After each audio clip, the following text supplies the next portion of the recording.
Olá, tudo bem? Tamar aqui. Você está influenciando ou sendo influenciado?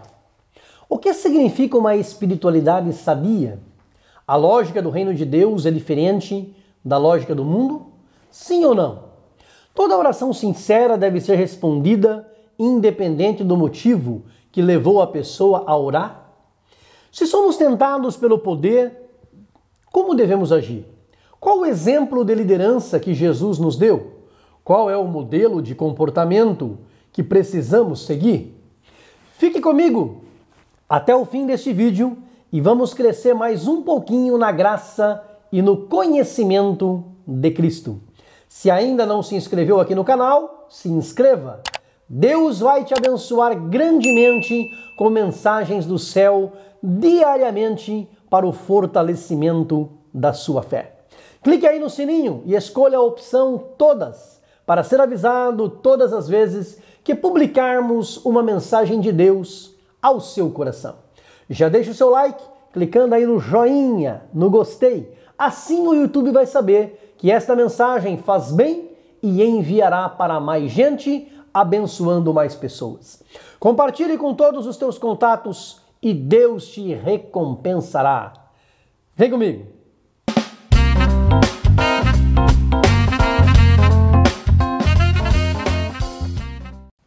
Muitas pessoas hoje que servem a Deus, seguem a Cristo, estão sendo influenciadas pelo mundo em vez de influenciar as pessoas que nele estão. O seu comportamento, seu modo de agir, de falar, de olhar, de se vestir, de andar, os lugares que frequenta estão sendo influenciados por padrões e valores bíblicos ou por pessoas sem compromisso com Deus. A mãe de Tiago e de João se aproximou de Jesus com seus filhos e o adorou, pedindo algo. Jesus lhe perguntou: "O que queres?"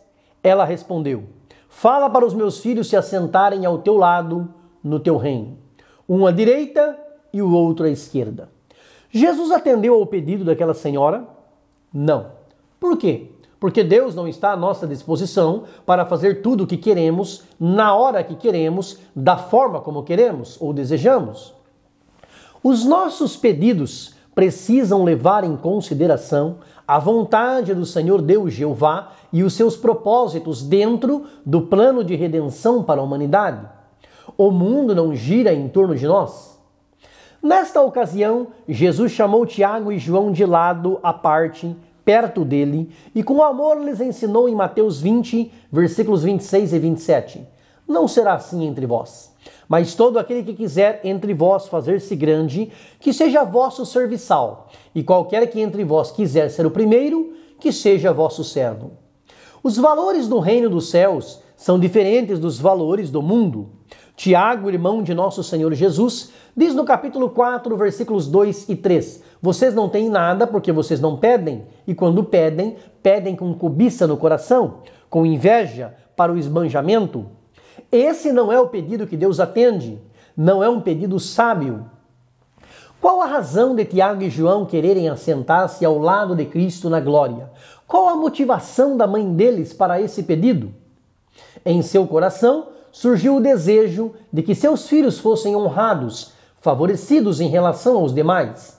Por isso, a coisa mais importante que precisamos proteger é o nosso coração contra desejos que não estão de acordo com a vontade e com os propósitos de Deus. Deus disse pela boca do profeta Jeremias no capítulo 17, versículos 9 e 10, "Enganoso é o coração mais do que todas as coisas e perverso. Quem o conhecerá? Eu, o Senhor, esquadrinho o coração, eu provo os pensamentos." É Deus dizendo que o nosso coração inúmeras vezes nos engana. Por isso Salomão diz em Provérbios capítulo 4, versículo 23, "Sobre tudo que se deve guardar, guarda o teu coração, porque dele procedem as saídas da vida." A mãe de Tiago e João queria que seus filhos fossem ainda mais honrados. Por quê? Seria pouco ser herdeiro de Deus e co-herdeiro com Cristo? Quando Cristo morreu, nós morremos espiritualmente com Ele, mas na sua ressurreição, conforme diz o apóstolo Paulo aos Efésios no capítulo 2, versículo 6, ele nos ressuscitou juntamente com ele e nos fez assentar nos lugares celestiais em Cristo Jesus. Todos nós vamos ser colocados por Deus em uma posição de honra. Éramos perdidos, mas fomos encontrados. Éramos pobres, mas Ele nos fez ricos da sua graça. Estávamos mortos, Ele nos vivificou. Estávamos destinados ao inferno, mas Ele nos deu o céu. Em uma época em que a igreja é atacada em seus valores e princípios, precisamos nos proteger contra as vãs filosofias e os pensamentos contrários à palavra de Deus. A palavra do Senhor nos adverte em Romanos capítulo 12, versículo 2. Não vos conformeis com este mundo, mas transformai-vos pela renovação do vosso entendimento, para que experimenteis qual seja a boa, agradável e perfeita vontade de Deus. Com todo o respeito que tenho por todos os pensadores do passado e do presente, apesar de todo o meu apreço, a minha estima e consideração pelos filósofos da Grécia Antiga e pelos de hoje no mundo, eu preciso te dizer: transformai-vos pela renovação da vossa mente. Não concorde com os valores impostos pela sociedade. A boa, agradável e perfeita vontade de Deus você não vai encontrar em Heráclito, Pitágoras, Sócrates ou Platão. Os valores, a ética e a filosofia moral do mundo estão muito aquém dos de Deus. Tiago e João, juntamente com Pedro, eram os discípulos mais chegados de Jesus. Eram os discípulos íntimos, que iam com ele onde os demais não iam. Mas em nenhum lugar da Bíblia nós encontramos Jesus os tratando com favoritismo, com nepotismo, fazendo diferença entre eles e os demais para favorecer estes em detrimento daqueles. Jamais. Pelo contrário, encontramos Jesus repreendendo Tiago e João em Lucas capítulo 9, versículo 55. Vocês não sabem de que espírito vocês são. Para Pedro ele diz em Mateus 16 e 23, para trás de mim, Satanás, que me serves de escândalo, porque não compreendes as coisas que são de Deus, mas só as que são dos homens.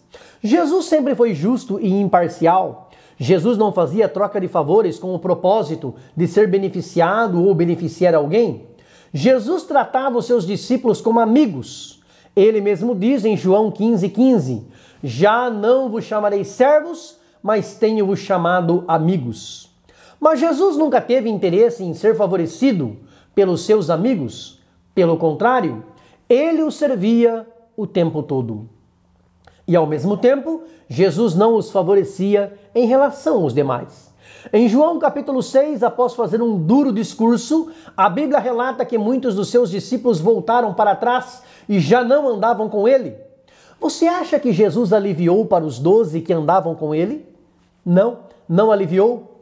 Eles também ouviram o mesmo sermão, e quando muitos deixaram de segui-lo, ele pergunta para os 12 no versículo 67, e vocês, querem ir embora também? Mas Simão Pedro lhe respondeu, Senhor, para quem iremos nós?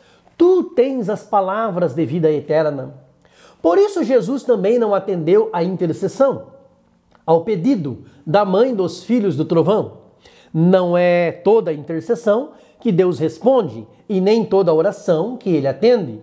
Ele não ouviu a Balaão e não atendeu ao pedido de Balaque.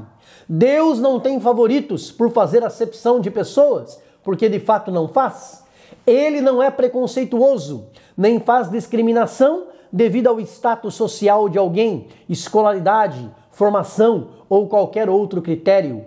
Deus não dá preferência para abençoar porque ele enxerga alguém como a engrenagem dourada do mecanismo ou como se a pessoa tivesse uma estrela na testa indicando que deva ter prioridade sobre as demais. O que faz alguém ser chamado de amigo de Deus como Abraão, ou segundo o coração de Deus como Davi, ou aquele a quem Jesus amava como Lázaro, é o grau de intimidade com que a pessoa se relaciona com ele. Não é Deus que faz favoritos, é a pessoa que alcança o favor de Deus por causa do seu coração voltado para ele. Tiago, irmão de Jesus, Afirma no capítulo 4, versículo 8: chegai-vos a Deus e ele se chegará a vós. Esta palavra é para todo o que queira dele se aproximar. Se a pessoa se aproxima de Deus, ele também dela se aproxima. Dê um passo para Deus e ele dá dois em sua direção. Deus não faz acepção de pessoas, mas julga as obras de cada ser humano. O pedido da mãe dos filhos de Zebedeu não fazia sentido, porque todo aquele que vencer herdará todas as coisas. No céu, tudo será nosso. Fomos feitos por Deus seus herdeiros, juntamente com seu Filho Jesus Cristo. Somos herdeiros de Deus, independente da raça, tribo, língua, povo ou nação. Todo aquele que nele crê não será confundido, e todos os que invocarem o seu nome serão salvos. Paulo diz em Romanos capítulo 10, versículo 12: porquanto não há diferença entre judeu e grego, entre israelita e brasileiro, porque um mesmo é o Senhor de todos, rico para com todos os que o invocam. Ele ratifica, corrobora, confirma esta palavra quando escreve para a igreja de Colossos, no capítulo 3, versículo 11. Não há grego nem judeu, circuncisão nem incircuncisão, bárbaro, cita, servo ou livre, mas Cristo é tudo em todos. Para a igreja da Galácia, ele não fugiu do contexto e afirma no capítulo 3, versículo 28, nisto não há judeu nem grego, não há servo nem livre, não há homem nem mulher, porque todos vós sois um em Cristo Jesus. Diante do nosso Deus, não há rico nem pobre, com cultura ou sem cultura, letrado ou indouto, estudado ou analfabeto, homem ou mulher, jovem ou velho, todos podem se aproximar dele, ter relacionamento próximo com ele, andar com ele, frequentar a casa dele, conversar com ele. Deus não faz acepção de pessoas e não tem favoritos. Ele é um Deus acessível. Deus não apenas não faz acepção de pessoas, como condena quem faz. Em Deuteronômio 16 e 19, diz a palavra de Deus: não torcerás o juízo, não farás acepção de pessoas, nem tomarás suborno, porquanto o suborno cega os olhos dos sábios e perverte as palavras dos justos. A justiça, somente a justiça seguirás, para que vivas e possuas em herança a terra que te dará o Senhor teu Deus.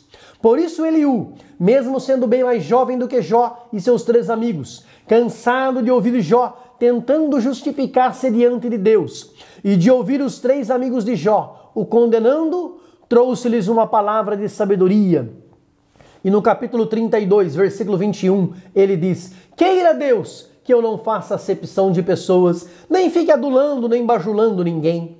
Tiago diz no capítulo 8, versículo 9, se cumprires a lei real, conforme a escritura que diz, amarás a teu próximo como a ti mesmo, bem fazeis. Mas se fazeis acepção de pessoas, cometeis pecado e sois taxados pela lei como transgressores. Ei, filho de Deus, filha de Deus, ore a Deus com sabedoria. Não peça nada que esteja fora da vontade do Senhor.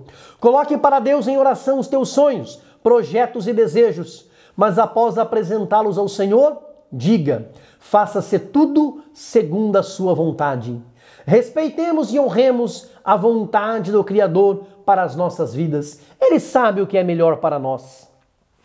Você já imaginou se Deus fosse colocar as pessoas no seu reino de acordo com os critérios humanos? Se Deus fosse ouvir a oração da mãe de Tiago e João e de todas as pessoas que querem favorecimentos para os mais chegados? Você já pensou se Deus fosse reservar na glória as coroas, os galardões, as recompensas, usando os padrões humanos? Para quem iriam, na sua opinião, as melhores coroas, os melhores galardões, as melhores recompensas? Só para os ricos? Só para os pobres? Só para os judeus? Só para os gentios? Só para os grandes deste mundo? Só para os pequenos? Mas graças a Deus que os valores do reino dos céus são diferentes dos nossos. No reino de Deus, o que conta é o amor, o servir ao próximo, a fé acompanhada das boas obras, o ser humilde, o tornar-se como uma criança, ou humilhar-se diante de Deus. O que o favoritismo causa nas demais pessoas? As pessoas ficam inconformadas, sentem-se injustiçadas e tendem a se afastar de quem cometeu a injustiça e de quem foi conivente com ela. O favoritismo gera emoções e sentimentos ruins, tristeza, frustração, ciúme, inveja, raiva, indignação. Não foi isso que aconteceu naquele seleto grupo de 12 apóstolos? Diz a Bíblia em Mateus 20 e versículo 24: E quando os 10 ouviram isso, indignaram-se contra os 2 irmãos. O cristão que segue verdadeiramente a Cristo não possui esses valores do mundo e nem é conivente com eles. O cristão não pode fazer acepção de pessoas nem concordar com essa prática.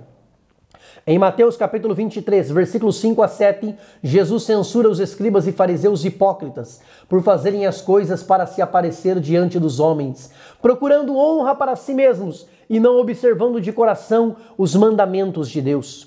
Tudo o que eles queriam era chamar a atenção do povo para si mesmos, através das suas vestes, procurando tomar os primeiros lugares nas ceias, as primeiras cadeiras nas sinagogas, as saudações nas praças e assim por diante. O coração deles estava longe de Deus.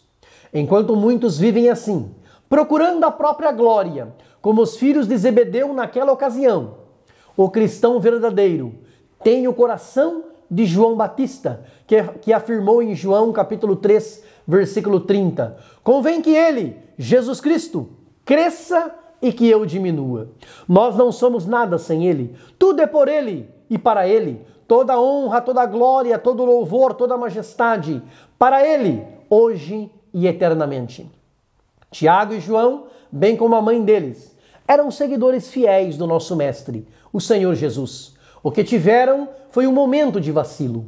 Em Mateus 27, versículo 56, enquanto Jesus é crucificado, a mãe deles estava lá. Ela o havia seguido desde a Galileia, servindo-o juntamente com seus filhos. Vigiemos, pois se até mesmo grandes apóstolos como Tiago e João tiveram seus vacilos, não somente eles. Em Mateus 18, versículo 1, chegam aos pés de Jesus os discípulos e lhe perguntam: quem é o maior no reino dos céus? Mania de grandeza, preocupação em ser o maior. Jesus responde no versículo 4, aquele que se tornar humilde como esta criança, esse é o maior no reino dos céus. Qualquer um está sujeito a ser tentado com a mania de grandeza. Que o Senhor Deus nos guarde e nos proteja contra esta tentação de querer estar no pedestal, de ser o preferido em todos os lugares, de ter os holofotes voltados para nós. Os valores do reino de Deus são inegociáveis para os cristãos. O nosso padrão não é o mundo. Nosso modelo não está na sociedade corrupta e corrompida. Nosso exemplo de vida não são os grandes empresários desta geração, as personalidades do ano da revista Time, os bilionários deste mundo, os políticos do poder, os ativistas do meio ambiente, os telejornalistas da mídia, os líderes dos movimentos, os magnatas, os religiosos famosos. O nosso molde, os nossos parâmetros, os nossos critérios, o nosso gabarito, os nossos princípios, os nossos procedimentos, as nossas especificações estão contidos na santa e bendita palavra de Deus. O nosso modelo é Cristo e ele veio para servir e não para ser servido. Nós também, no reino de Deus, somos todos diáconos, todos mordomos, todos servos de Deus, para servir a Ele e ao próximo. A honra e a glória são de Cristo. Convém que Ele cresça e não nós. Que Ele seja exaltado e não nós. Que Ele seja glorificado e adorado, não nós. Se você concorda que esta mensagem é de Deus e quer colocá-la em prática, dá um like, clica no joinha, escreva no comentário: eu concordo, grande é Deus. Compartilhe com todos os teus contatos. Deus te abençoe. Grande abraço, beijo no coração. Fica com Deus.